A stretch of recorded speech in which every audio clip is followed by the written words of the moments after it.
Assalamualaikum warahmatullahi wabarakatuh. Salam sejahtera buat kita semua. Masih di segmen Diksi, diskusi edukasi. Kali ini saya ingin membahas tentang khusus mahasiswa ya. Mahasiswa, setelah kemarin kita bahas tentang guru, kemudian murid, sekarang kita bahas tentang mahasiswa. Tentang hal-hal yang cukup seksi belakangan ini, yaitu terkait dengan mengapa publikasi karya ilmiah itu menjadi sebuah syarat kelulusan, terutama bagi S1. Karena untuk S2 dan S3 itu sudah lama diterapkan. Tapi belakangan ini banyak kampus, terutama kampus-kampus yang di luar 10 besar nasional, itu mulai menerapkan kelulusan atau sidang syaratnya adalah, sidang skripsi itu syaratnya adalah, mari kita tinjau dari beberapa aspek ya. Kita lihat, apa sih tujuan S1 itu diadakan? Kemudian fokusnya kemana? Jika kita melihat visi, misi, tujuan program studi, bahkan profil lulusan program studi, maka ruang lingkup lulusan S1 umumnya adalah mengharapkan lulusannya menjadi akademisi, ilmuwan. Yang berikutnya, diharapkan pula lulusan-lulusan S1 ini meng-create sesuatu, atau create something, atau menciptakan sesuatu, produk. Baik itu produk berupa barang, atau juga teori, atau jasa ya. Teori hukum, bukan hukum positif, tapi hukum-hukum, rumus, teori itu ya.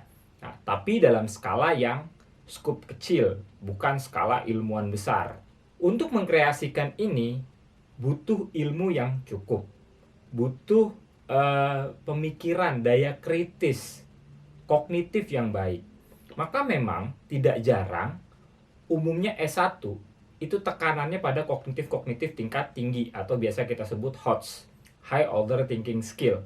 Walaupun HOT ini sudah dimulai di semenjak SMP SMA, tapi memang tekanan yang benar-benar HOT itu adanya di perguruan tinggi. Berikutnya, S1 juga mensyaratkan atau berharap bahwa lulusan-lulusannya menjadi pengusaha, wirausaha, wira swasta, berdiri di kaki sendiri atau mandiri. Bagaimana seseorang bisa berdiri sendiri atau mandiri jika dia tidak mempunyai sebuah karya, baik itu produk maupun jasa tadi. Oleh karena itu, umumnya S1 menekankan pada kemandirian, dibekali dengan ilmu, punya produk, atau dia menjadi ilmuwan atau akademisi, peneliti. Tentu jika tekanannya lulusan ini keinginannya menjadi akademisi, ilmuwan atau peneliti, tidak cukup hanya S1. Tentu dia butuh S2 atau S3.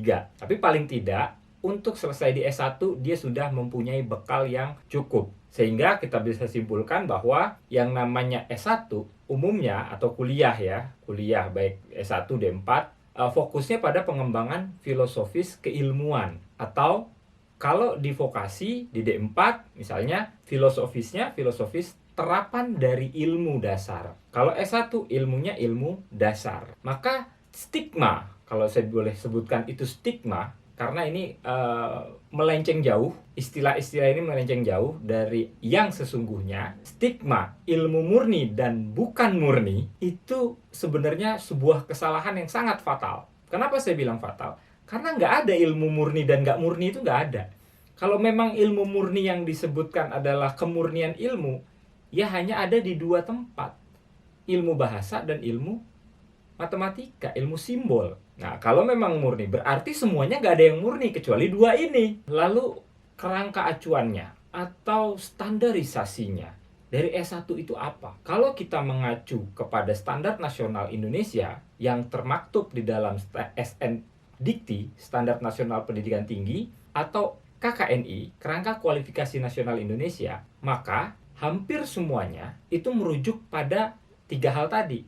Menjadi akademisi, ilmuwan yang meng-create something, dan yang terakhir adalah wirausaha atau kemandirian. Banyak lulusan S1 yang apa ya, kalau kita bilang tuh misunderstanding, misleading. Dianggapnya lulus S1 ngelamar kerja selesai. Dengan gaji tingkat tertentu selesai. Kalau mau kerja, kalau saya mengatakan kepada mahasiswa saya, kalau mau kerja, jangan masuk S1. SMK, D1, D2, D3. S1 tidak membentuk seorang pekerja. Dia membentuk seorang profesional. Meng-create. Nah, dari semua itu, bisa kita lihat bahwa S1 itu harus membuktikan apa yang dia punya, kompetensi puncaknya tadi, pencapaian visi, misi, dan profilnya. Dia harus bisa menunjukkan dengan sebuah karya atau puncak dari karya seorang mahasiswa S1 yang kemudian nanti lulus menjadi sarjana adalah karya tulis. Karya tulis yang dinamakan skripsi, atau bisa juga dengan karya inovatif atau ujian komprehensif yang membawa perencanaannya, kerangkanya atau teknologinya di hadapan sidang kelulusan. Oke. Karya tulis ini harus memiliki pengakuan. Di sini letak permasalahannya yang sesungguhnya. Pengakuan internal bagi seorang ilmuwan atau akademisi atau seorang yang ingin melakukan perubahan melalui karyanya dengan wirausaha, itu tidak cukup hanya diakui secara internal. Dia harus diakui secara eksternal. Yang kedua. Yang ketiga, bahwa apa yang dia dapatkan, apa yang dia tulis harus dipublikasikan, harus didiseminasikan melalui artikel ilmiah, baik itu melalui proceeding, melalui seminar nasional, seminar internasional, atau melalui jurnal, baik itu jurnal lokal, jurnal nasional, maupun jurnal internasional.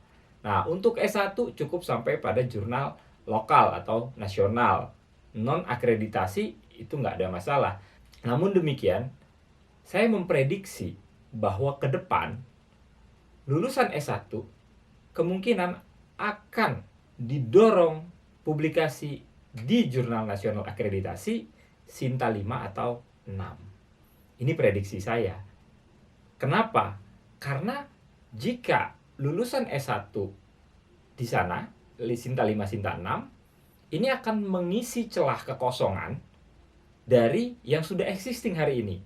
Lulusan S3 itu minimum Sinta 1 atau Jurnal Internasional Terindeks Scopus atau WOS.